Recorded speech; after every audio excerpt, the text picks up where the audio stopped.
E para entender o impacto dessa decisão, a gente vai conversar agora com Jamal Suleiman, que é infectologista do Instituto Emílio Ribas. Doutor, muito bom dia, obrigada por nos atender. E eu já começo perguntando, é hora da gente tirar a máscara? Bom dia, Marcela, bom dia, Daniel, bom dia aos telespectadores. Eu acho que é uma excepcional notícia, né? Toda essa luta que a gente desenvolveu em relação ao acesso à vacina, o objetivo final é que a gente retome a nossa normalidade. E dentro do processo de normalidade, a máscara é uma das suas variáveis. A impressão, e aqui o Renan explicou bastante claro, a gente deve continuar com medidas que aí eu vou chamar um pacote de educação em saúde, né? A pandemia tem que deixar um legado, até para a gente honrar essas 600 mil pessoas que morreram, de uma educação em saúde. Então, o primeiro ponto é em relação às aglomerações. A gente tornou muito claro que a aglomeração é sempre um risco para doenças de transmissão respiratória. O Brasil tem uma prática de fazer essas aglomerações que nós vamos ter que repensar, obviamente, no momento em que todo mundo estiver desmascarado. Mas tirar as máscaras de maneira organizada era exatamente o que a gente precisava.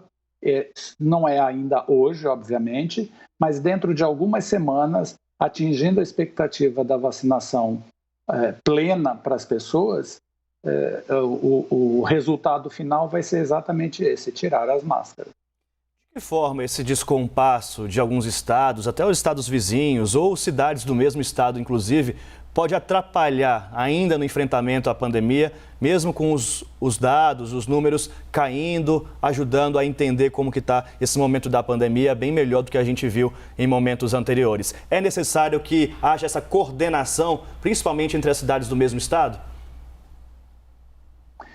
E essa pergunta, Daniel, ela é importantíssima. Primeiro porque desmascarar, né, as cidades podem fazer desde que o Estado estabeleça que pode tirar a máscara. A determinação é clara quando se estabeleceu o papel de cada espaço. Então, a determinação nunca é menor do que aquilo que o Estado está estabelecendo. E por que não deve ser menor, não pode ser menor? Porque a métrica para remover determinadas restrições é feita no plano estadual e não no plano municipal, e isso é fundamental que se entenda. Para além disso, eu acho que agora, para quem ainda tinha alguma dúvida sobre o papel da vacinação na contenção da pandemia, não há nenhuma dúvida, porque as curvas são claras. Quando você vacina, incluindo essas variantes que circulam no país, então a vacina é capaz de reduzir vários parâmetros em relação à pandemia. O primeiro deles é o número de pessoas mortas. Então, isso é um dado extremamente importante. O outro dado é o número de pessoas que internam. Então, todos os números que a gente dispõe mostram exatamente isso. As formas graves, portanto, elas estão controladas, e aqui é fundamental chamar a atenção das pessoas para que elas recebam a primeira, a segunda e a dose de reforço. O passo seguinte para contemplar toda a sociedade é vacinar crianças, que a gente ainda não abriu para vacinar crianças. A aprovação se deu ontem nos Estados Unidos. Na sequência, obviamente, esse fenômeno vem em cascata, porque agora a gente sabe quais são as vacinas que podem ser aplicadas em crianças. Então, quem ainda não tomou vacina por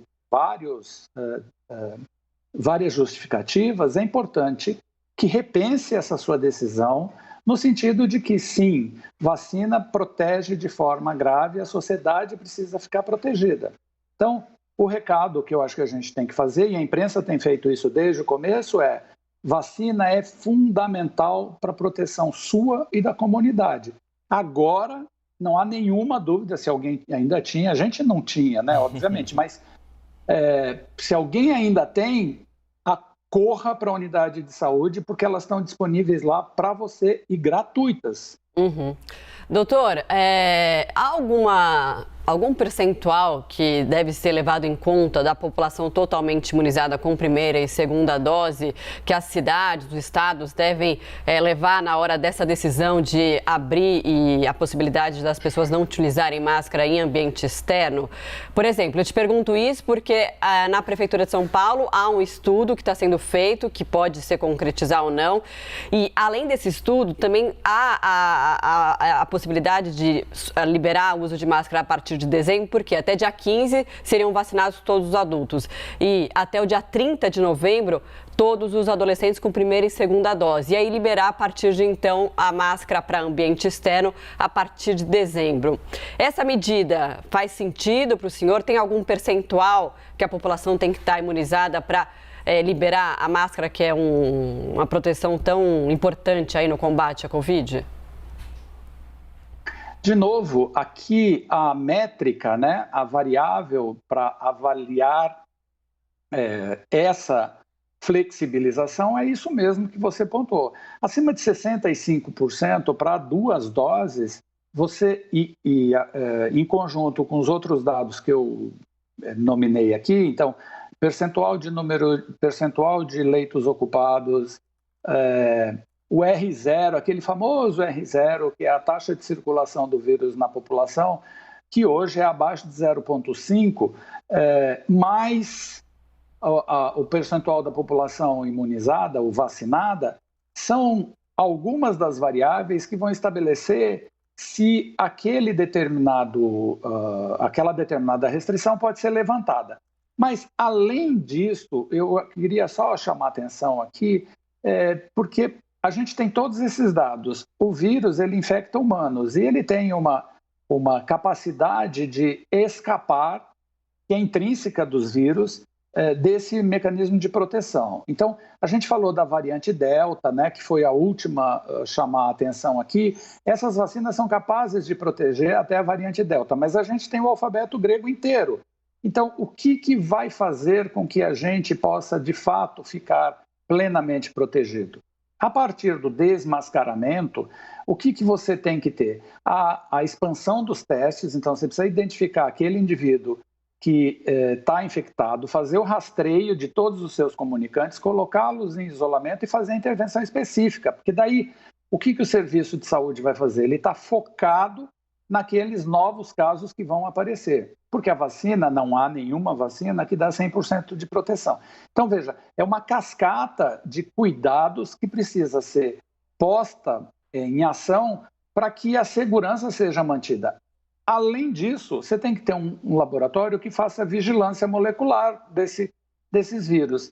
Então, o serviço de saúde agora, né, ele vai dar conta de um segundo, ou terceiro, ou quarto passo no sentido da flexibilização plena. Agora, das doenças imunopreveníveis, a gente tem o controle desta específica. Mas o controle dessa doença, não significa que a gente vai sentar numa cadeira e dizer, pronto, o assunto encerrado. O assunto continua de uma outra forma. Aí, doutor Jamal Suleiman, infectologista, muito obrigado por conversar conosco aqui no Live CNN. Volte sempre. Bom trabalho para vocês. E até que a gente consiga ter um pouco mais de segurança e todo mundo vacinado, usemos máscara.